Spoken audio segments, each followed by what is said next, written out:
very easily infiltrated and, you know, broken apart if it's a genuine organization.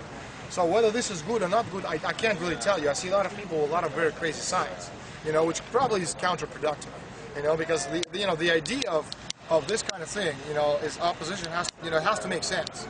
If we look like crazy freaks, you know, they're going to take us as crazy freaks because that's what we want. Because the idea is to have, you know, people who have a normal 9-to-5 life, like people who scream, you know, with a megaphone, you know, I want anything to do with that. Because you know, our job is to win the hearts and minds of the people who have families, who get up in the morning, go to work, come home. We want these people on our side. So what is the story that you want them to know about the Bilderberg? Well, I want them to understand, you know, separate fact from fiction. And unfortunately, there's a lot of mysticism about this, and most of it is wrong. And the reason that it's wrong is because people just copy and paste things from internet. Like, for example, yesterday I had, I don't know, 10, 15 people who sent me an apparent list from this year, only it wasn't this year's list, it was last year's list. You know, this is the kind of, you know, journalism. But, so my point is that, again, it's, you know, this is logical. You can explain this, which is one of the reasons, you know, 2 days ago I stood up in front of the European Parliament, in front of 200 people and 50 media. Thank you for it.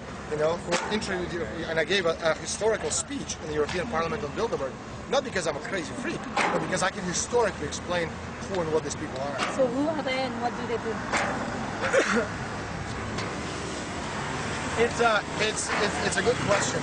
You know, in the world of international politics, there are those who steer the events and those who react to the events. Well, the latter, you know, they're better known, they're greater in numbers, and seemingly more powerful. The real power rests with the core, at the center, you know, this better-known private organizations. I didn't say secret societies. Better-known private organizations. It's this group of people calling themselves the Bilderberg Group, which of course comes with the name of the hotel in the Netherlands on the outskirts of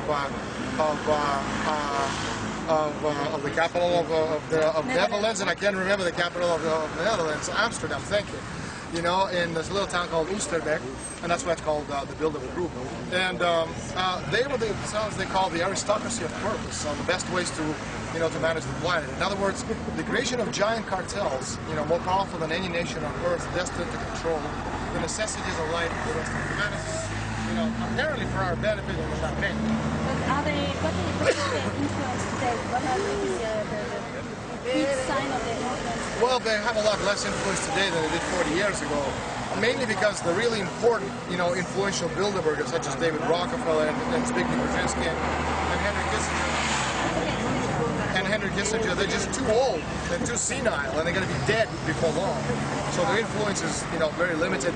And the new generation of Bilderbergers, the baby boomers, they're just too stupid to really, you know, to do anything to us.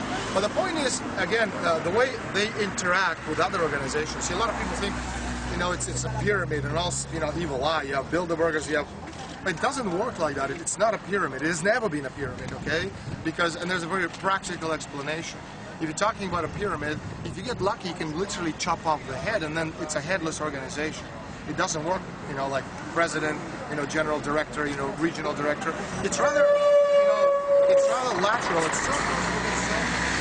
You have Bilderberg, then you have the Council on Foreign Relations, you have the Trilateral Commission, you have think tanks, you have foundations, you have other lesser-known organizations, you know, and they're all kind of working together. But there's no one leader, and that's a very important thing to understand. But the decisions, for example, taken at one meeting, maybe 10 years later, or 8 years later, or 6 years later, you know, become law. And I'll give you a very good example of that.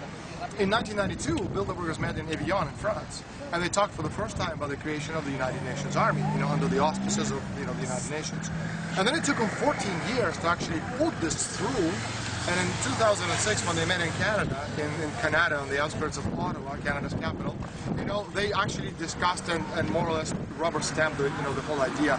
But if you look through these 14 years, how it actually worked, once it was put into motion in 1992, it was discussed the following year at Davos in 1993. Then in 1995, 1996 was the key point in the European elections.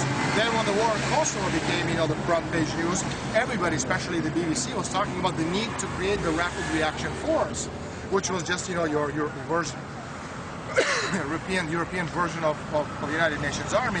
And then that's, you see how it works? So it's like there's nobody, one individual who tells, you know, you go and kill somebody or you go and do this.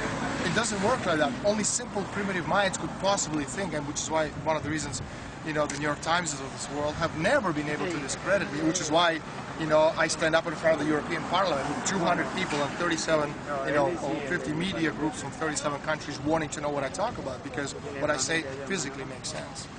Who is leading today? Leading what? Well, it's a very good question. You know, it depends who you talk to. If you talk to, you know, strange people like David Icke, you know, he'll tell you that the Queen of England is, you know, some lizard creature from outer space. If you talk to normal people, you know, again, What is your point? my point of view is like, for example, you know, when they tell us that David Rockefeller and company are the world's wealthiest people, I can tell you for a fact that they're not. Rockefeller's wealth is measured in maybe $40–50 million. You know, 2 weeks ago, I published a full-page article in El Mundo, which is a very important Spanish newspaper, explaining exactly what happens when the stock markets plummet, and how, you know, powerful people unknown to anybody from behind the scenes can actually inject billions and trillions of dollars into the market to change, you know, the dynamic of that. And, you know, I included one document with that. It's a group German industrialist family, KRUPP. You know, in one bank account, this man has $112 trillion. And I have located over 3,000 of his bank accounts. So if in one bank account there's $112 trillion, you just have to count the zeros. You know, why do they tell us that David Rockefeller and you know, Bill Gates, why do they tell us that they're the wealthiest men in the world? Well, because they don't want us to know who the real wealthy people are. And the fact that, you know, every toilet cleaner in the world knows David Rockefeller's name obviously excludes David Rockefeller from being important. So that's your thesis with the octopus, with your new book? Well, in Octopus, you know, what I do is you have the planners and you have the executioners. Well, Bilderberg would be like a certain level of executioners. Above them, there's other organizations, other secret societies, or really secret because nobody knows who they are. And one of them is Octopus, although in the real world it's not called Octopus, it has another name. I just called it Octopus because I've been told not to call it by its real name. And it's a novel, although excuse me, although 80% of what I say in that novel is absolutely true. There's 5 different lines of, you know, investigative journalism, and each one of them could be a 300–400 page book. But again, I was told not to even think about publishing it as a journalism. Do you think that politicians have any power left? Well, you know, on the international stage, no.